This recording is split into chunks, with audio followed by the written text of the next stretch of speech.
Welcome to another video in my series of thematic musical analysis of each nation in Teyvat. If you're new here, I'm Melamu and I'm a music composer for film, TV, and games. If you missed the first few videos about my analysis of the other tribes' soundtrack, feel free to check it out on my channel. Today we'll be diving into the main tracks from the Collective of Plenty soundtrack. For the scope of this video, we will not cover the tracks outside the main tribe area. We will be focusing on the following tracks. I've been looking forward to hearing this soundtrack mostly because it was also part of the Teyvat timeline that the official Genshin Impact channel released a few years ago. They played The Bounty of the Fertile Slopes, which was the first ever track we heard years ago from Natlan.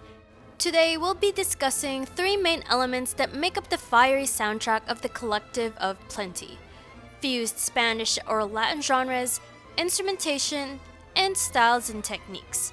Now let's dive into the analysis.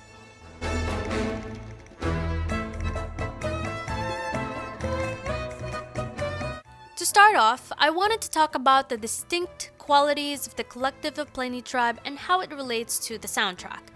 But after knowing more about the tribe and going around the area, I definitely think that most of the music is connected with this symbol from the tribe. That's right, I'm talking about the large bull figure that you see when you enter the area. So what does this bull symbol have anything to do with the soundtrack and the tribe? The bull figure is inspired by Spanish bullfighting, or Corrida de Toros. It is a traditional spectacle in which a matador confronts a bull in a series of choreographed moves. It symbolizes strength and passion, often depicted as the central figure in a dramatic contest between human skill and animal power.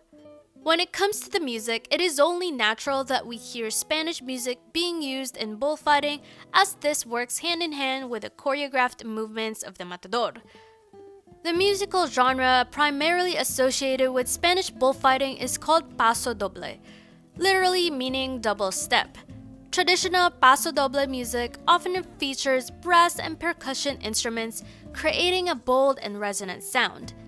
In Madrid, just before the bullfighter delivers the final blow, a bold trumpet solo plays, making it the most exciting part of the event. This concept also extends to the Tatankasaurus head smash moves, which can be seen as similar to the dramatic movements in Corrida de Toros. The dramatic intensity of Paso Doble is just one example of how Spanish and Latin music captures the passion and energy of its traditions. Other Spanish and Latin music genres like flamenco, tango, samba, and mariachi all tap into that same emotional power, each with its own unique style but still rooted in that shared intensity. These subgenres are what we'll talk about today as it relates to the soundtrack. Before we dive into the subgenres that inspired the soundtrack, let's take a moment to define Spanish and Latin music.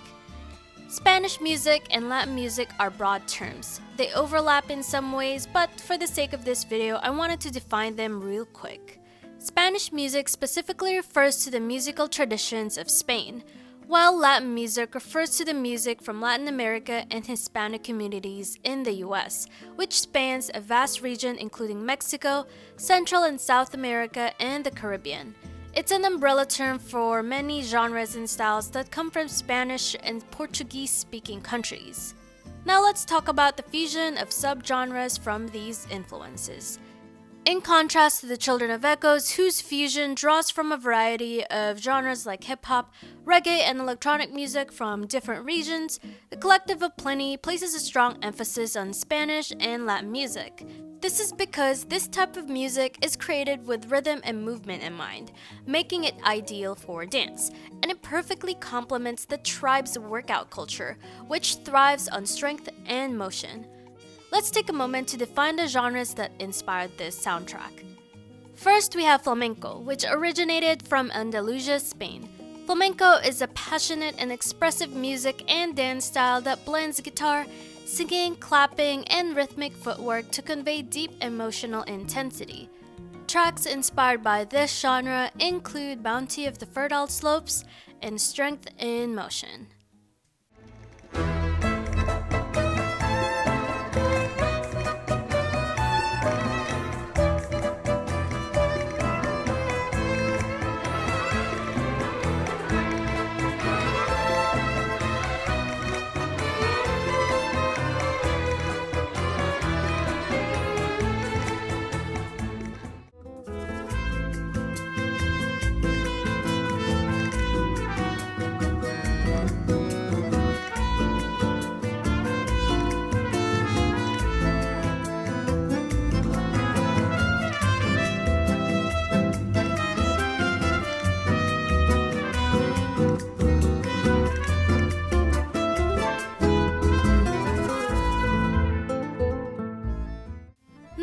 is mariachi. Mariachi is a traditional Mexican music genre characterized by lively, vibrant melodies played by a band of string instruments, trumpets, and often accompanied by vocal harmonies celebrating Mexican culture and life. Tracks inspired by this genre include Bounty of the Fertile Slopes.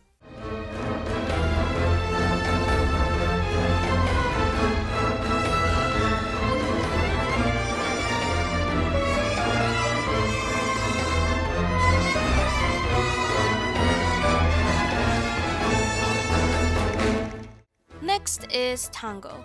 Tango is a dramatic dance and musical style from Argentina featuring rich, intricate melodies and rhythms that express longing, passion, and sometimes melancholy.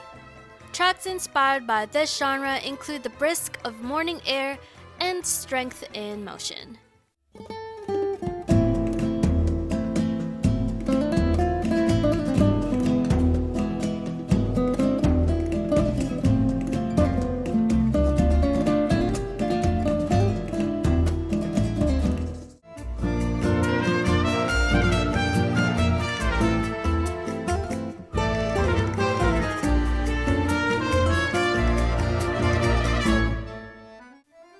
Lastly, we have samba. Samba is a traditional Brazilian music genre characterized by rhythmic, syncopated beats and vibrant, energetic melodies, often accompanied by a lively dance, celebrating Brazilian culture, especially during the carnival. Tracks inspired by this genre include Evening's Ease.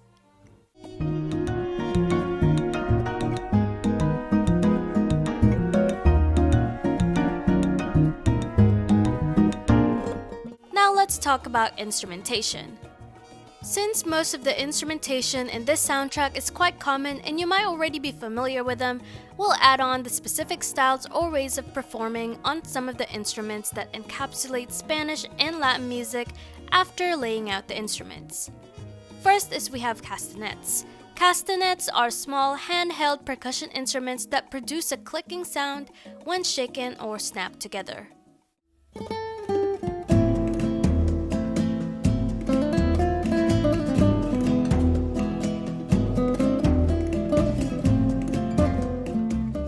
Next is bandoneon.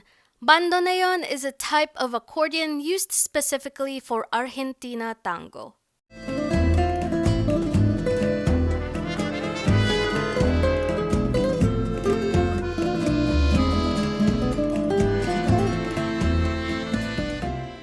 Next are trumpets. You probably already know what trumpets are, but I'm adding them here to emphasize more on its involvement with the tracks. Trumpets are traditional to the Spanish sound, and you can specifically hear this instrument in subgenres like mariachi, which we discussed earlier. Trumpets in the context of mariachi typically are used to carry the melody or accentuate rhythmic patterns.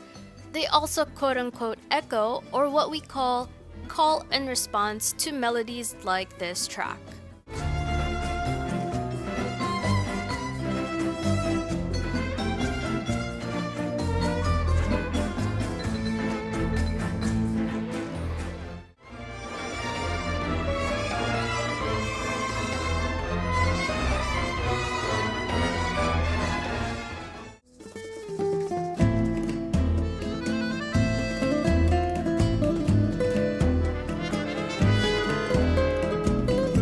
Next is pandereta, which is basically a tambourine.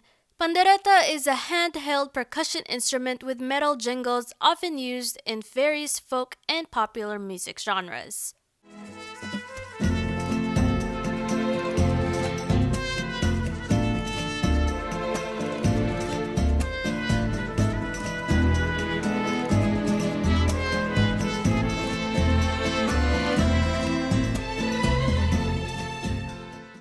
Next is guiro. The guiro is a traditional Latin American percussion instrument made from a hollowed-out gourd featuring ridges or grooves along its surface.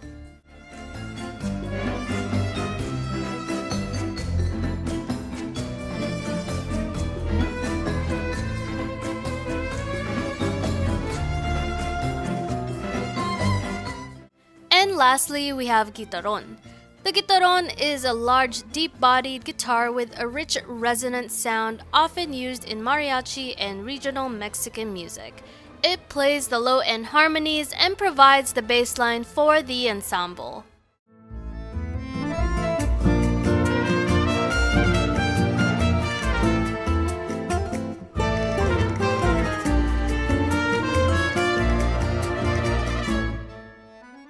Now let's explore how the soundtrack's fiery, passionate energy comes to life through the performer's expressive playing styles and techniques.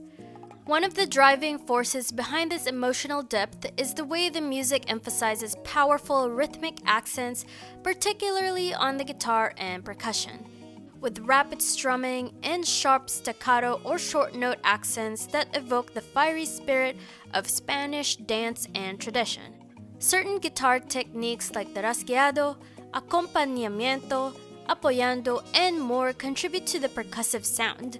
Let's talk about some of the common guitar techniques used in the soundtrack. First is rasgueado, which is a Spanish strumming technique on the guitar, involving quick, rhythmic sweeps of the fingers across the strings to produce a percussive sound, essential for creating dynamic rhythms in genres like flamenco and mariachi.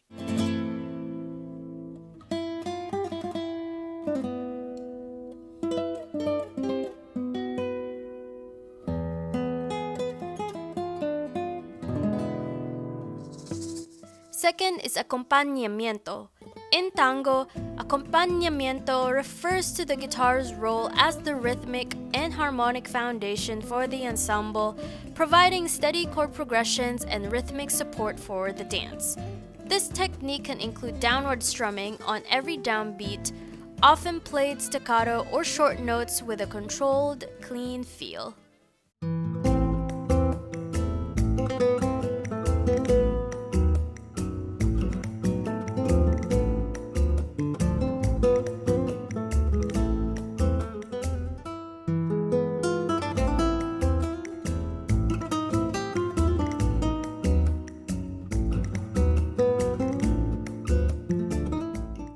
With this technique, we can confidently say that the sharp downward strumming highlights the strength and restraint shown by the members of the Collective of Plenty tribe. The next one is called apoyando, which means rest stroke. This is a guitar technique wherein the index or middle finger plucks the string, then does not leave the string, but rather it rests on the next string. Listen to the melody of this introduction. And lastly, we have the palm slap.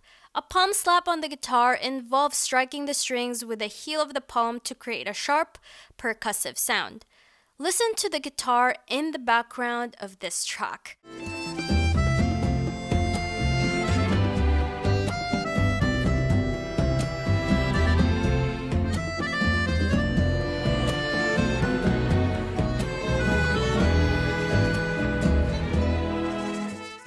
Aside from these, there's two more techniques that I'd like to add.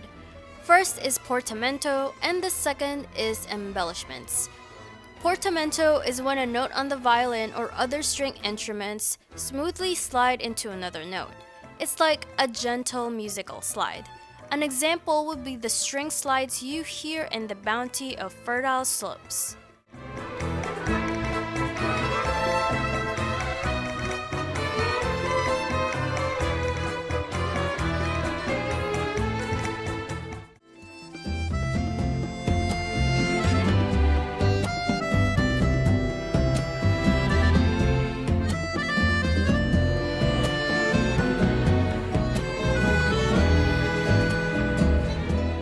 Next is embellishments. Embellishments are extra notes added to decorate a melody and make it more interesting or expressive. They're not part of the main melody and can be removed, but adding them makes the melody more interesting. Listen to the short decorative notes that you hear on this solo violin.